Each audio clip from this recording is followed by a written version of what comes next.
ತುಮಕೂರು ಉಸ್ತುವಾರಿ ಸಚಿವರಾದ doctor G Parameshwar ಅವರ ನೇತೃತ್ವದಲ್ಲಿ ತುಮಕೂರು ದಸರಾ ಕಾರ್ಯಕ್ರಮ ನಡೆಯುತ್ತಿದೆ.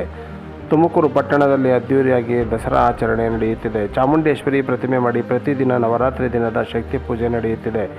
ಹೋಮ ಹವನ ಪೂಜೆ ನಡೆಯುತ್ತಿದೆ. ತುಮಕೂರು ಜಿಲ್ಲೆಗೆ ಮಳೆ, ಶಾಂತಿ, ನೆಮ್ಮದಿ ದೊರೆಯಲಿ ಎಂದು ಜಿಲ್ಲಾಡಳಿತ ಅದ್ದೂರಿಯಾಗಿ ದಸರಾ ಆಚರಣೆ ಮಾಡುತ್ತಿದೆ. ತುಮಕೂರು ಜಿಲ್ಲೆಯ ಜನತೆ ದಸರಾ ಭಾಗವಹಿಸಿ ಸಂತೋಷ ಹಂಚಿಕೊಳ್ಳಲು ಜಿಲ್ಲಾ ಆಡಳಿತ ಆದೇಶಿಸಿದೆ. ಜಿಲ್ಲಾಧಿಕಾರಿಗಳಾದ ಸುಭಾಷ್, ಸಿಇಒ ಪ್ರಭು ಹಾಗೂ ಎಸ್ಪಿ ಅಶೋಕ್ ರವರ ನೇತೃತ್ವದಲ್ಲಿ ಕಾರ್ಯಕ್ರಮ ನಡೆಯುತ್ತಿದೆ.